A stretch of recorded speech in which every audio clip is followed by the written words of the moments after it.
दोस्तों हमारे चैनल पे आपका स्वागत है। आज हम बात करेंगे 8th पे कमीशन के रिगार्डिंग जो लेटेस्ट न्यूज़ निकल के आ रही है उसके बारे में।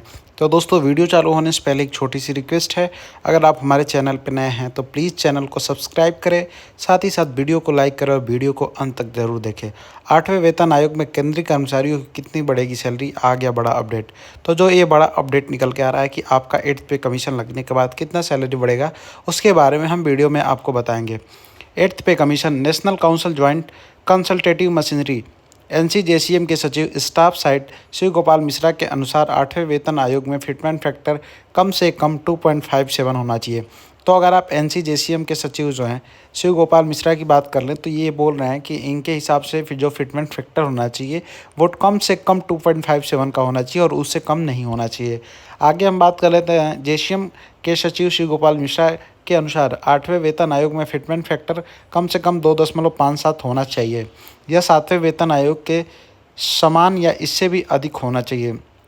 तो इनके कहने का मेन पर्पज़ यही है कि जो फिटमेंट फैक्टर है या तो 2.57 होना चाहिए या उससे ऊपर होना चाहिए। ये 7वें वेतन जो से तो 7th पे कमीशन आया था उससे कम ऊपर होना ही चाहिए। उन्होंने इस बात पर जोर दिया कि यह पिछले वेतन आयोग में तय सीमा से कम नहीं होना चाहिए। पिछले महीने 8वें वेतन आयोग की घोषणा के बाद से ही केंद्र सरकार के कर्मचारियों में वेतन बढ़ोतरी पर चर्चा तेज हो गई है।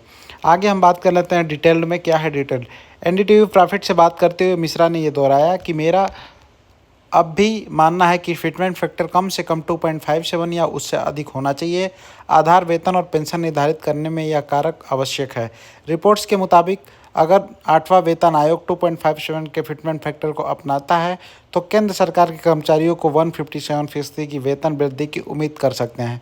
तो अगर आप 2.57 गवर्नमेंट अपनाती है फिटमेंट फैक्टर, तो इसमें आपका जो वेतन वृद्धि है वो ऑलमोस्ट 157% के आसपास हो सकता है। 2016 में 7वें पे कमीशन में 2.57 के फिटमेंट फैक्टर की सिफारिश की, जिसके कारण न्यूनतम वेतन जो है 7,000 से बढ़ के 18,000 रुपये हो गया। बता दें कि फिटमेंट फैक्टर वो मल्टीपल है जिससे यह तय होता है कि वेतन और पेंशन में कितनी बढ़ोतरी होगी। इसे मौजूदा बेसिक सैलरी को संशोधित मूल वेतन से विभाजित करके निकाला जाता है। यह सभी केंद्रीय कर्मचारियों के लिए समान होता है।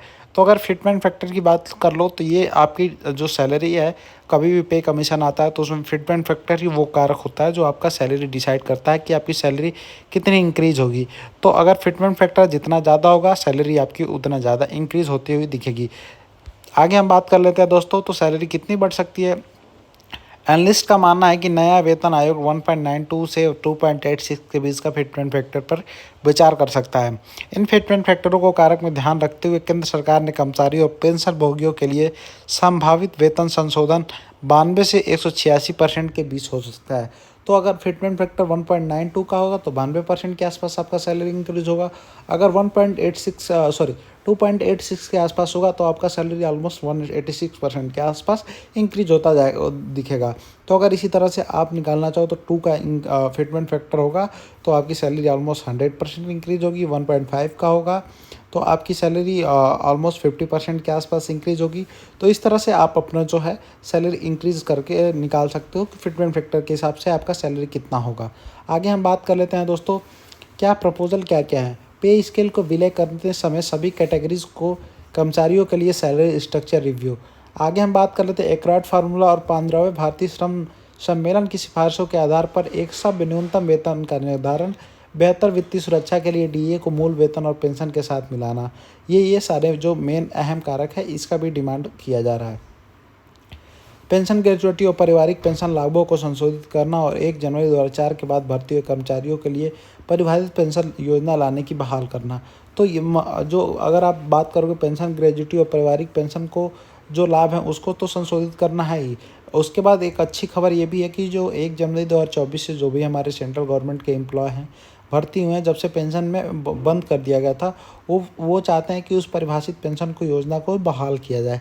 आगे हम बात कर लेते हैं कैशलेस और परेशानी मुक्त चिकित्सा सेवाओं के लिए CGHS सुविधाओं में सुधार, स्नातकोत्तर स्तर तक बच्चों के शिक्षा भत्ते और छात्र आवास सब्सिडी को बढ़ाना। तो ये सारी चीज़ें जो है और डिमांड किया जा रहा है।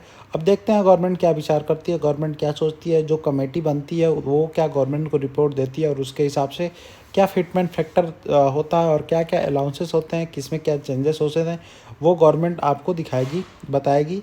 तो अगर कोई अपडेट आता है तो मैं आप तक लेके आऊँगा। मिलते हैं नेक्स्ट वीडियो में, आज के लिए बस इतना ही। Thank you. जय हिंद, जय भारत।